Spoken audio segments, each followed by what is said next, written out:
Vamos prosseguir em nosso diálogo, em nossa conversa sobre Isaías 59. Vou deixar o texto aqui para você ler quantas vezes for necessário, você pode pausar o vídeo e depois continuaremos com a nossa conversa.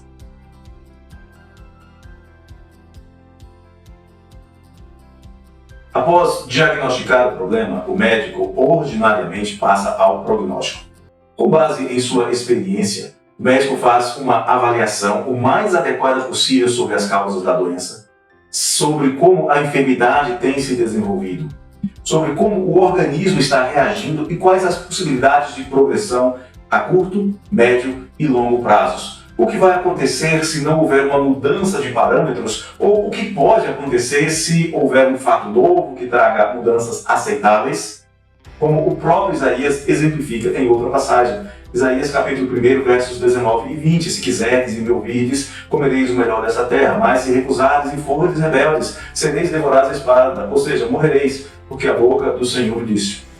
O prognóstico de Isaías é baseado na avaliação descritiva, nas informações. O prognóstico de um médico também é baseado nesta avaliação, nas informações que podem ser obtidas clinicamente e também laboratorialmente, em estudos feitos pela medicina ao longo do tempo e até em estatísticas, por exemplo, quando o médico diz que há probabilidade de cura em X% dos casos se o tratamento for iniciado imediatamente.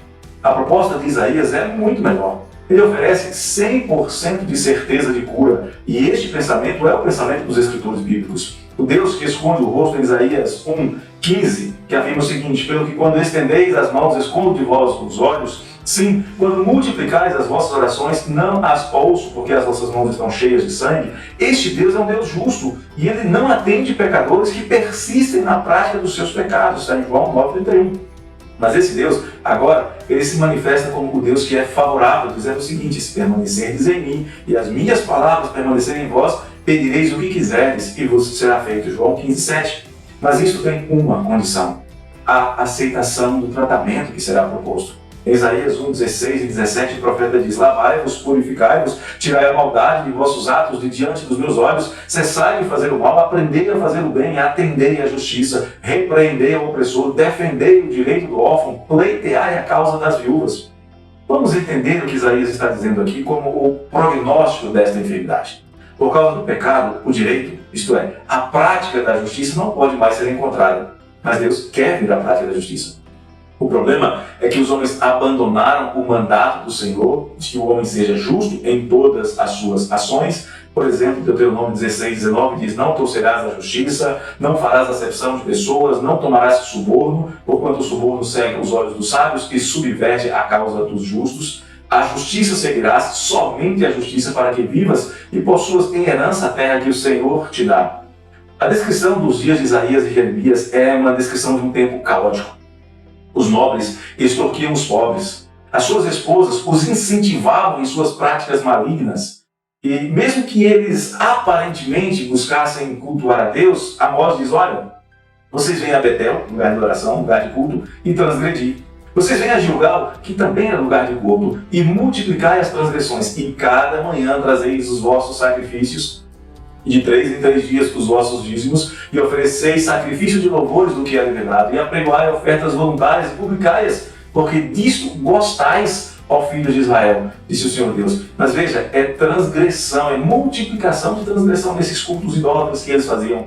No fundo, era apenas uma pantomima religiosa, uma representação, uma falsa piedade, e tudo isso desagradável aos olhos do Senhor. Em Isaías 29:13, o Senhor disse: visto que este povo se aproxima de mim, e com a sua boca e com os seus lábios me honra, mas o seu coração está longe de mim, e o seu temor para comigo consiste só em mandamentos de homens que maquinalmente aprendeu. Neste quadro, o Senhor, ao fazer o prognóstico, diz ao homem: vocês abandonaram o direito, vocês abandonaram a prática da justiça, expulsaram a retidão e adotaram a mentira, e pior, vocês passaram a se alegrar com o mal e tratam mal quem procura fazer o bem. O mal passa a ser considerado a maneira usual de fazer as coisas. Em Isaías 5:20 ele diz: ai dos que ao mal chamam bem e ao bem mal, que fazem da escuridade luz e da luz escuridade, põem o amargo por doce e o doce por amargo, ou seja, invertem os valores. E nesse tempo, quem não fizer o mal, como todo mundo está fazendo, é tratado como transgressor. Absurdamente, a santidade passa a ser vista como um valor negativo, como uma ofensa. O resultado de viver desta maneira, o resultado de praticar estas coisas e de aprovar quem as pratica, é que o Senhor que vê simplesmente vai desaprovar. Sim. Ele vai desaprovar você. Você poderá até alegar vida religiosa, orações e contribuições e mesmo assim será reprovado. Sem aceitar o tratamento, sem tomar o remédio, sem seguir a dieta chamada santificação, você morrerá. O prognóstico de continuar desta maneira é estar abaixo do padrão estabelecido por Deus. É estar sob condenação e morte eterna. O juiz que não falha, o juiz que não torce o direito, o juiz vê todas estas coisas e vê as mãos sujas de sangue. Ele vê a língua ferida e mentirosa, ele vê o lábio fraudulento, ele vê o prevaricar, o mentir, vê a pregação da opressão e da rebeldia, ele vê tudo. O reto juiz, juiz de toda a terra, vai julgar retamente e vai desaprovar. Qual é o prognóstico dessa doença?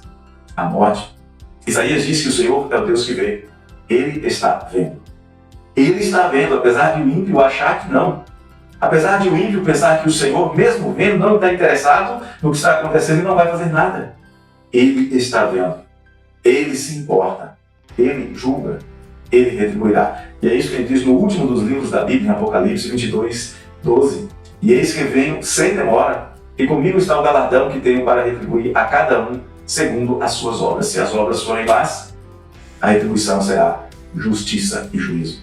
Mas além do prognóstico da progressão da doença, há também o prognóstico do tratamento. Se a doença for tratada, o resultado será outro.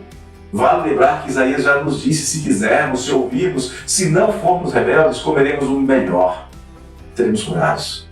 Então existe sim, mediante tratamento, uma possibilidade de cura. A pergunta é: que tratamento é esse? Como ele vai ser aplicado? É o tratamento que o Senhor oferece. Vai ser aplicado de graça.